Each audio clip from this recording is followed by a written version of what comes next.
Всем привет! Меня зовут Наталья, добро пожаловать на мой канал.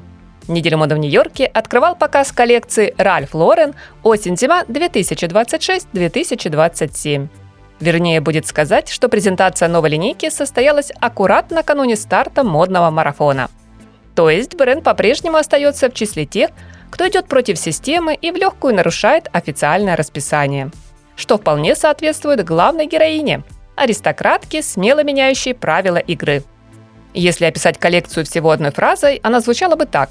Это история женщины, которая утром мчится верхом через туманный лес, днем бросает вызов судьбе, смело решая любые задачи и рабочие моменты, а вечером появляется на светском приеме, будто только что сошла со страниц исторического романа. Возможно, получилось немного пафосно, но именно такое впечатление оставил показ дома моды Ральф Лорен. Его основатель и ведущий дизайнер вновь напомнил нам о своем главном таланте – продавать не одежду, а целый образ жизни. Для этого презентацию он устроил в галерее Джека Шайнмана на Манхэттене, превратив локацию, по сути, в свой дом в Бедфорде. Стены выставочного пространства украсили нарисованными вручную лесными пейзажами, пол застелили старинными коврами, тяжелые бархатные шторы, винтажная мебель, потертая кожа. Гости модного шоу будто оказались в полной изоляции от городской суеты, в приятной атмосфере уютного загородного уикенда. Казалось, вот-вот откроется дверь, и в зал войдет владелец поместья после утренней охоты. Да, это был мир Ральфа Лорена, существующий где-то между аристократическим XIX веком и золотой эпохой Голливуда. Вместо минимализма и тишины – жажда странствий. Здесь есть и романтика, и бунтарство, и даже заметные отсылки к историческому образу Жанны Дарк, но только в более современном прочтении. В той фирменной трактовке бренда, согласно которой сегодня на подиуме не суровая воительница на поле боя, а элегантная наследница с Парк-авеню, которая решила примерить доспехи и отправиться навстречу приключениям. Отсюда и главная идея новой коллекции – игра на контрастах. Грубость встречается с нежностью, роскошь с практичностью, классика с авантюризмом, а привычные элементы преппи-эстетики получают неожиданное продолжение. При дальнейшем просмотре, друзья, вы точно не упустите из внимания свитер крупновязки с пайетками, надетый поверх викторианской блузы, или твидовый костюмный жакет с классическим узором в елочку в сочетании с гламурным вечерним платьем, а кожаный топ-бюстье рядом с шерстяными брюками. Все это выглядит смело, уверенно и очень привлекательно, отчего в голове постоянно крутится мысль, почему бы и самой так не попробовать. Цветовая палитра получилась спокойной и благородной, где каждый оттенок раскрывается через фактуры. Шоколадный, серый, песочный, темный зеленый и синий, приглушенный табачный, ореховый. Из яркого разве что хищные принты, а в цветочных узорах повторяются мотивы старинных гобеленов.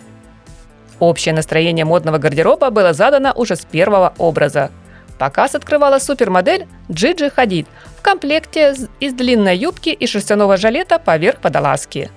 Не менее впечатляющим стал и ее наряд в финале. Бархатное платье глубокого коричневого тона с открытой спиной и рукавами, похожими на кольчугу. К слову, эта серебристая металлическая сетка теперь выступает как элемент высокой моды. Получился интересный эффект, будто главная героиня может сперва отправиться на бал, а после спасти целое королевство. Что еще запомнилось? Меховые бомберы и объемные дубленки, лаконичного кроя пальто и кожаный плащ с капюшоном, юбки-футляра либо А-силуэта, брюки узкие или свободные в бедрах, топы, собранные из пайеток и бисера, а также теплые накидки-палантины, что ложатся на плечи мягкими складками. Почти все из этого модели носили с прочными жокейскими сапогами. Та самая обувь, которая максимально приземляла образы. Дизайнер немало внимания уделил многослойности и аксессуарам. В коллекции стоит отметить широкие кожаные ремни, броши, цепочки, серьги, похожие на украшения из музейных сокровищ. А еще кепи, галстуки и платки, сумки из чуть состаренной кожи.